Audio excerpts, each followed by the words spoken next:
ஏன் மக்களே, இது திருப்புலியூர்னு சொல்லிட்டு கேரளாவில் செங்கனூர் இருக்குது பாருங்கள். செங்கனூர்லேருந்து ஒரு 4-5 கிலோமீட்டர் இருக்கும், அவ்வளோதான். இது திவ்ய தேசங்களில் ஒரு முக்கியமான ஒரு கஷேத்திரம். நம்மாழ்வார் பாடினாராயணம் தெரியல, மகாவிஷ்ணு கஷேத்திரம் இது பேர். திருப்புலியூர் மகாவிஷ்ணு கஷேத்திரம். உள்ள கேமரா அலோடா என்னன்னு தெரியல. கோயில் திருப்புலியூர் மகாவிஷ்ணு டெம்பிள் தான் போட்டிருக்காங்க.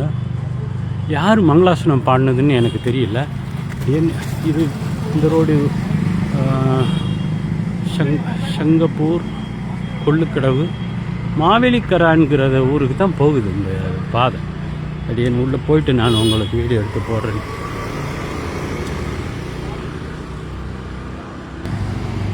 ஒரு 15 படி வர மாதிரி தான் இருக்குது. யார் மங்களாசனம் பாடினாருன்னு தெரிஞ்சதுன்னா, யாராவது தெரிஞ்சதுன்னா கமெண்ட் பண்ணுங்கள்.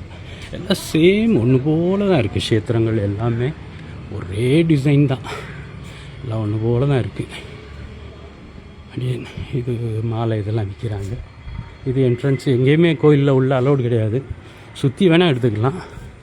கரெக்டாக செங்கனூர்லேருந்து ஒரு 5-6 கிலோமீட்டர் வரும். யாருக்காவது தெரிஞ்சதுன்னா இதில் யார் மங்களாசனம் பாடினது அப்படிங்கிறது கொஞ்சம் எனக்கு சொல்லுங்கள்.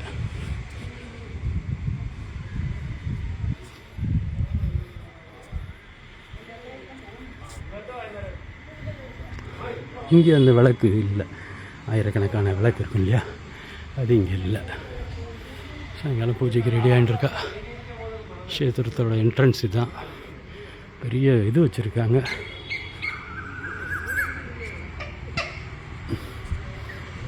பூஜைக்கு தயாராகிட்டுருக்காங்க. எல்லா கஷேத்திரமும் ஒன்று போல தான் இருக்குது. மகாவிஷ்ணு கஷேத்திரமாகட்டும், பெருமாள் கஷேத்திரமாகட்டும், ஒரே டைப்பில் தான் கட்டியிருக்காங்க. அந்த காலத்தில் மலை மன்னர்கள் எல்லாம் ஒன்று போல் கட்டியிருக்கிறாங்க. சுற்றி வரணும்.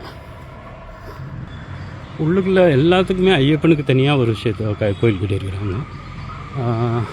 தாயார் இங்கே இருக்கிறதா போட்டிருக்காங்கன்னு நினைக்கிறேன். ஐயப்பன் கஷேத்திரம். இது கணபதியா? ஆமாம், கணபதிக்கு அவருக்கு தனியாக கஷேத்திரம் ஒன்று வச்சுருக்காங்க. இல்லை, நாகதேவதை அப்படின்னு. இது பின்வாசல் பார்த்துக்கோங்க. நம்ம இப்போ வந்தது முன்வாசல், இது பின்வாசல். எல்லாமே 5 to 7 தாங்க. காலையில் 4 to 11 மணி வரைக்கும் காலையில் தான் பிரகாசமான டைம் இருக்குது உங்களுக்கு.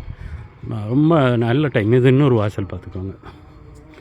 மாவேலிக்கரா போகிற பாதை. எல்லா கோயிலுமே ஏக்கர் கணக்கில் தான் கட்டியிருக்கிறாங்க. இது திருவாங்கூர் நினைங்க.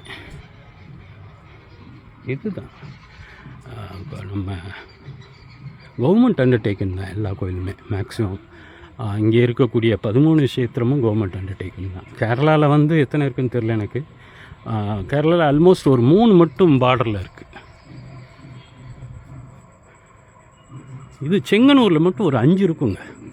புலியூர், இது புலியூரில் மகாவிஷ்ணு கஷேத்திரம். அங்கே திருவிழாவில் 2 மட்டும்தான் இருக்குது. இது இப்போ இதை முடிச்சுட்டு தான் நான் அடுத்து பார்க்கணும். அடுத்து என்னது செங்கனூரை சுற்றி 2 கிலோமீட்டர் 5 கிலோமீட்டர் அப்படி தான் இருக்குது. காலையில் 4 மணிக்கெலாம் ஆரம்பித்தாச்சுன்னா இந்த கஷேத்திரம் எல்லாத்தையும் முடிச்சிடலாம்.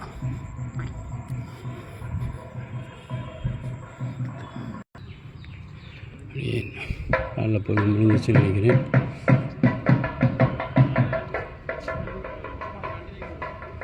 இது மகாதேவன், ஸ்ரீ மகாதேவன். இதுதான் கோயில். மக்கள் வந்தீங்கன்னா வந்துடுங்க. மகாவிஷ்ணு கஷேத்திரம் புலியூர். அப்படின்னு இதோடு நிப்பாட்டிக்கிறேன். காலை சாயங்காலம் பூஜை ஆரம்பிக்குது. உள்ள அலோடு கிடையாது. கொடிமரத்தோடு நிப்பாட்டிடுறேன். இதுக்கு மேலே உள்ள அலோடு கிடையாது.